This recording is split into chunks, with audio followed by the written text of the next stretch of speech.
반갑습니다. 자, 이번 시간에는 우리 형태론 두 번째 시간으로서 단어의 종류, 품사에 대해서 살펴보도록 하겠습니다. 품사로 들어가기 전에 우리 저번 시간에 우리 단어의 개념, 그리고 종류, 즉 품사를 나눠주는 기준 등에 대해서 살펴봤는데, 이 앞에 요 부분 있죠? 요거를 우리 형태소 동생은 어제 그 이야기책을 읽었다. 이걸 가지고 형태소 분석은 했는데, 그러면 이걸 가지고 단어 분석도 한번 해봅시다. 이거를 단어로 한번 나누어 볼까요? 형태소는 이렇게 나뉘어진다면, 그럼 단어는 어떻게 나눌 수 있느냐? 일단, 단어는 자립성에 따라서 그 이제 띄어쓰기를 가지고 단어로 분석을 할 수 있겠죠. 그러면 그렇게 분석하면 요렇게 먼저 나뉘어질 수가 있을 겁니다. 요렇게. 그렇죠? 그리고 두 번째, 이 분리성 여부에 따라서 어떤 자립할 수 있는 말, 즉 단어와 붙어 있어가지고 쉽게 분리될 수 있는, 즉 조사를 구분해냈죠. 그럼 여기서 이제 조사만 딱 구분하면 이렇게 나누면 되겠죠. 그러면 단어는 몇 개? 하나, 둘, 셋, 넷, 다섯, 여섯, 일곱 개. 이 문장의 단어는 7개가 됩니다. 형태수는 10개였었죠. 그러고 나면 그 단어의 종류를 찾아야 되죠. 우리 단어의 종류는 품사라고 했는데, 그러면 일단 그거에 대해서 살펴볼 건데, 그 전에 뭐 간단하게 여러분들이 어느 정도 품사에 대해서 구분할 수 있는지를 한번 볼까요? 먼저 동생은 우리 품사 중에 뭐다? 그렇죠, 명사죠. 그다음에 은은 조사. 그다음 어제는 부사에 해당되죠. 그 다음에 그는 이야기책을 꾸미고 있으니까 관형사. 그 다음에 이야기책은 합성 명사죠. 그 다음에 을은 조사, 읽었다는 동사. 이렇게 분석하는 게 우리 일단 기본적인 품사 구분하는 겁니다. 이 정도는 여러분들 할 수 있는 사람들이 충분히 있을 거예요. 그렇지만 일단 우리 품사에 대한 개념이 없는 친구들도 있고 가물가물한 친구들도 있기 때문에 한번 품사에 대해서 자세하게 살펴보도록 하겠습니다. 그러면 우리 먼저 품사 첫 번째, 체언. 우리 기능에 따라서 나누었던 체언 중에 체언으로 들어갈 건데, 그 체언 안에는 우리 명사를 대신하는 대명사, 수를 드러내는 수사. 이렇게 세 가지가 있었죠. 그 중에 첫 번째 명사를 봅시다. 일단 명사의 개념은 사물의 이름을 나타내는 품사다라고 되어 있는데, 이거 자체는 크게 중요하지 않습니다. 그 명사 안에 우리 다시 명사를 고유명사와 보통명사, 자립명사와 의존명사. 우리 교재에는 이거 쌤이 오타를 내서 고유명사, 보통명사가 2번 들어있는데, 이거를 자립명사와 의존명사로 바꿔주세요. 이렇게 구분할 수 있습니다. 먼저 고유명사라는 것과 보통명사, 우리 그냥 쉽게 생각하면 여러 개가 있으면 보통명사고요. 딱 한 개밖에 없으면 고유명사다, 이렇게 많이들 생각을 하죠. 맞죠? 그래서 우리 이름 같은 게 고유명사고, 그죠? 뭐 사과 이런 것들은 보통명사. 이런 거에 해당됩니다. 그러면 여기서 그렇게 구분하면 우리가 조금 헷갈릴 수 있는 것들이 있어요. 예를 들면 우리 해나 달, 지구. 이런 것들은 여러 개가 있나요? 이 세상에 우리가 인간들이 보통 인지하고 있는 이 인식 속에 해나 달과 지구는 한 개밖에 없죠. 그러면 해와 달, 지구, 얘는 고유명사입니까? 보통명사입니까? 우리 앞에 나왔던 개념으로 따지면 한 개밖에 없으면, 고유하면 이거는 고유명사였죠. 그런데 아닙니다. 이거 조심해야 될 게, 해나 달이나 지구 이런 것들은 보통명사에 해당됩니다. 그래서 우리가 역시 이 고유명사와 보통명사의 개념도 좀 알아둘 필요가 있다라는 거죠. 그러면 고유명사의 개념은 뭐냐? 그냥 고유한 것, 이렇게 해도 되지만 그보다 더 정확하게 말하려면 이렇게 해야 됩니다. 특정 대상을 다른 것과 구별 지어주는 명사라는 거죠. 이게 고유명사가 됩니다.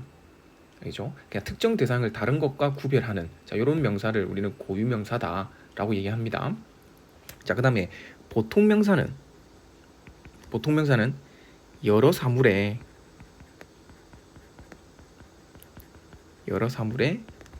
보편적으로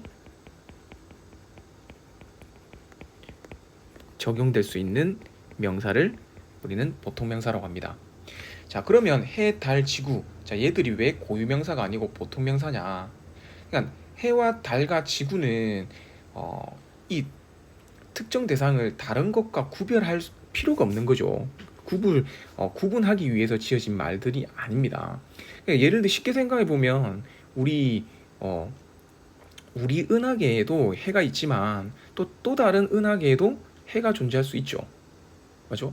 그 해를 뭐 다른 해와 구분하기 위해서 지어준 이름 이런 거 아니죠. 그냥 어떤 해, 뭐 우리 은하에 있는 태양, 뭐 이런 식으로 하면 물론 뭐 그런 개념으로 들어가 버리면 뭐 고유명사의 개념이 될 수 있지만 그냥 태양 또는 해 이렇게 쓸 때는 다른 대상과 구별을 해줄 수가 없습니다. 그렇기 때문에 얘를 우리는 보통명사로 보고 있다라는 거. 자, 그거 좀 기억을 해주시고, 자, 그러면 이것과 관련해서 자, 이것도 조금 조심해서 살펴볼 필요가 있는 것 같습니다. 자, 예를 들면 그런 거죠. 예를 들면 임진왜란 때 뭐 이순신 장군의 활약이 매우 뛰어났다. 자, 이 문장을 한번 봅시다. 자, 여기에서 이순신 장군 할 때 요 이순신을 한번 보세요. 자, 요 이순신과 자, 그 다음에 자, 이렇게 해볼까요? 해군사관학교 좀 줄여서 해사라고 합시다. 해사에서 이순신 장군들을 배출시켰다. 자, 이렇게 자, 이 문장을 한번 봅시다. 자, 여기에서 이순신. 자, 이 두 개의 똑같은 이순신이지만 자, 두 개의 명사가 하나는 고유명사가 되고 하나는 보통명사가 될 수 있습니다. 자, 왜 그렇냐? 자, 먼저 위에 나오는 임진왜란 때 이순신 장군은 우리가 말하는 다른 사람과 구별되는 우리가 흔히 알고 있는 신에게는 12척의 배가 있사옵니다 할 때 그 이순신이잖아요. 그러니까 다른 대상과 구분되는 특정 대상으로서 이순신입니다. 그래서 이 이순신은 고유명사에 해당됩니다. 자, 그런데 반면에 해군사관학교에서 이순신 장군들을 배출했다 할 때 이 이순신은 바로 뛰어난 장수들을 말하죠. 뛰어난 어떤 그 장교들, 맞죠? 뛰어난 어떤 장교들을 의미하기 때문에 요거는 보통명사에 해당됩니다. 그러니까 우리가 흔히 알고 있는 역사 속에 있는 인물로서 그 이순신이 아니고요. 그러니까 어떤 뛰어난 장교, 자, 이런 의미를 가진 여러 대상들한테 붙여줄 수 있는 명사이기 때문에 보통명사. 자, 이렇게 보는 거죠. 그러니까 자, 같은 명사라고 하더라도 이렇게 고유명사와 보통명사로 구분할 수 있다라는 거. 자, 기억을 해주시기 바랍니다. 자, 됐죠? 자, 그다음 두 번째, 자립명사와 의존명사입니다.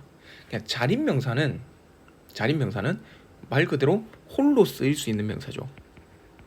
홀로 쓰이는 명사로서 우리가 일반적으로 쓰는 명사들은 전부 다 자립명사입니다.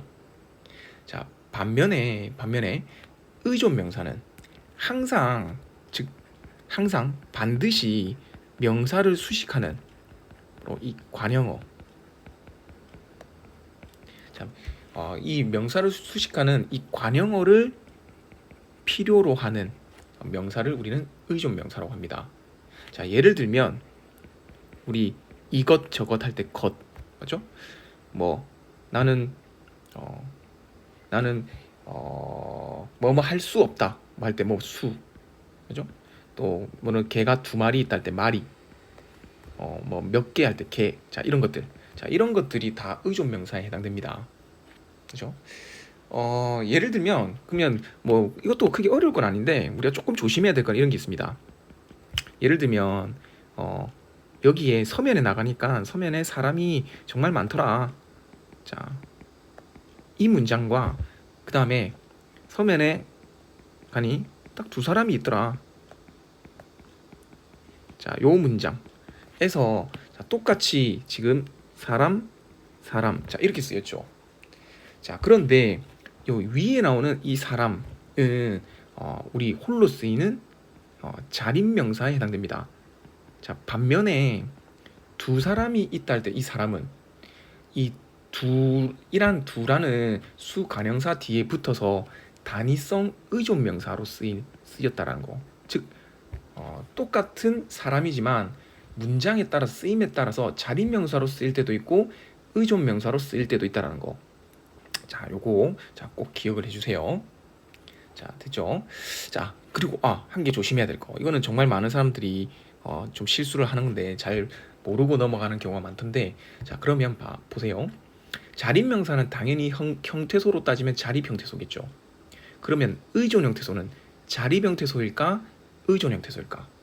자, 요거 그냥 쉽게 생각하면 의존 명사 홀로 쓰이지 못하고 반드시 관형어가 필요하니까 당연히 의존 형태소겠구나. 자, 이렇게 생각할 수도 있겠지만 이 의존 형태소가 쓰일 수 있는 환경이 자립 형태소와 거의 유사하기 때문에 그렇기 때문에 의존 명사도 우리 형태소로는 자립 형태소로 본다는 거.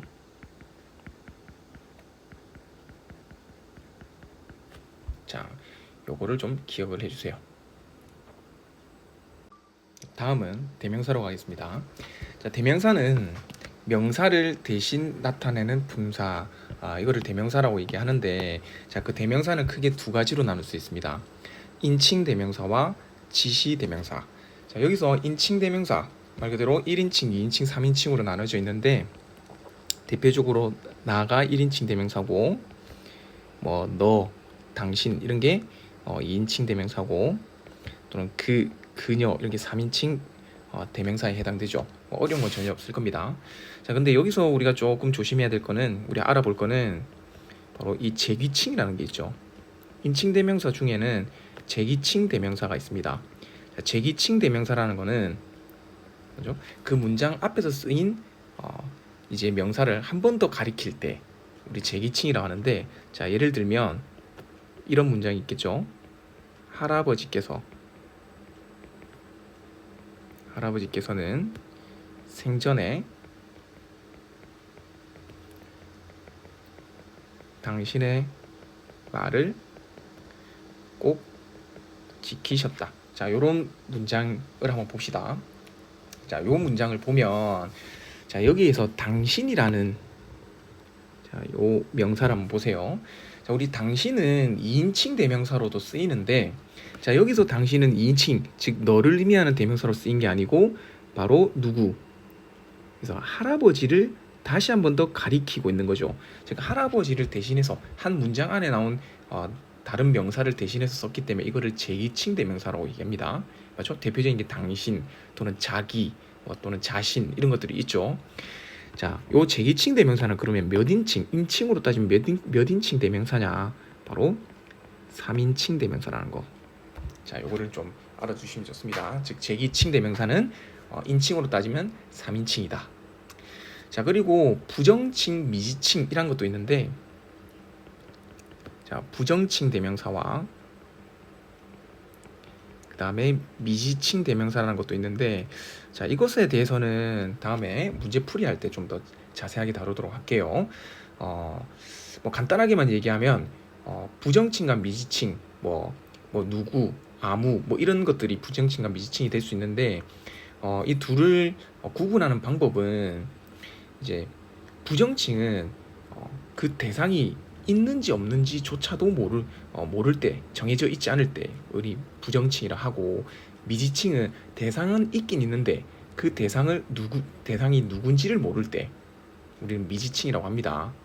자, 예를 들면 우리 어떤 특정 집에 방문해서 문을 두드리면서 누구 없으세요 할 때 누구는 그 안에 있는지 없는지도 모르죠.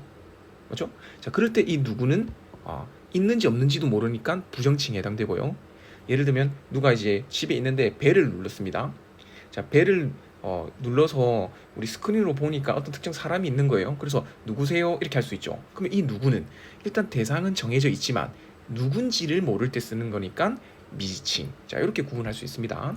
자, 요거에 대해서는 우리 다음에 문제풀이 할 때, 자, 그때 좀 더 상세하게 다루도록 하죠.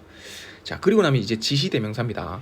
자, 지시대명사, 우리 지시라는 말이 나오는데, 자, 이 지시라는 말이 나오는 품사에는 자, 지시 대명사도 있고요. 지시 관형사도 있고요. 지시 부사도 있고요. 지시 형용사도 있습니다.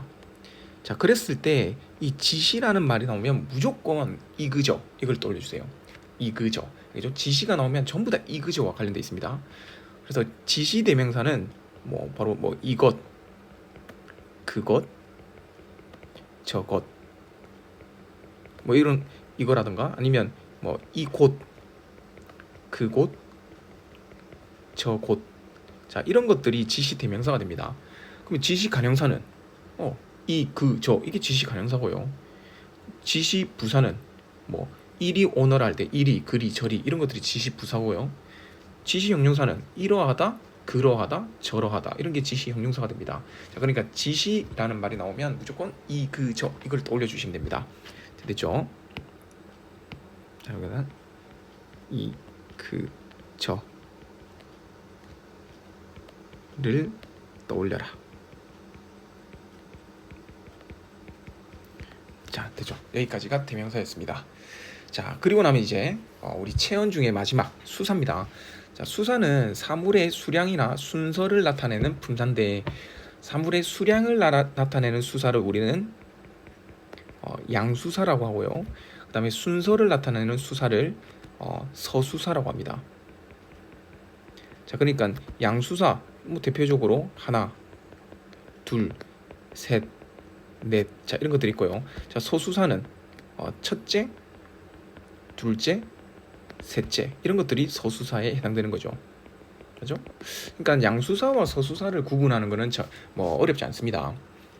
자, 그런데 우리 여기에서 좀 중요한 거는 바로 여기에서 우리가 조심해야 될 거는 수사와 수관형사의 구분입니다. 자, 이 두 개를 구분 짓는 게 가장 중요한데, 자, 이 두 개를 구분 지을 때는 자, 가장 기본을 떠올려 주면 됩니다. 자, 우리 수사는 체언이죠.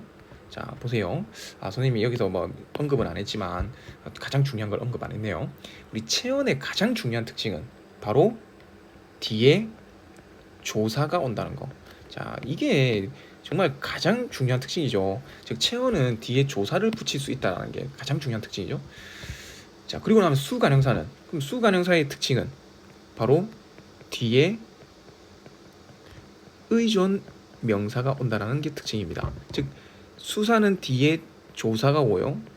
수관형사는 의존 명사가 온다는 게 특징이죠. 관형사 뒤에는 명사가 오게 돼 있으니까 뭐 관형사는 명사를 꾸미는 거죠. 자, 그러면 자, 예를 들면 자, 예를 한번 들어볼까요?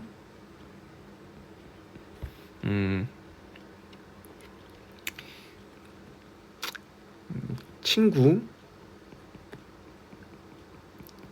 셋이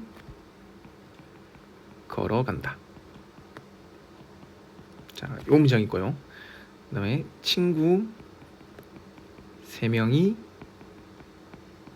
걸어간다. 자, 요 문장이 있습니다.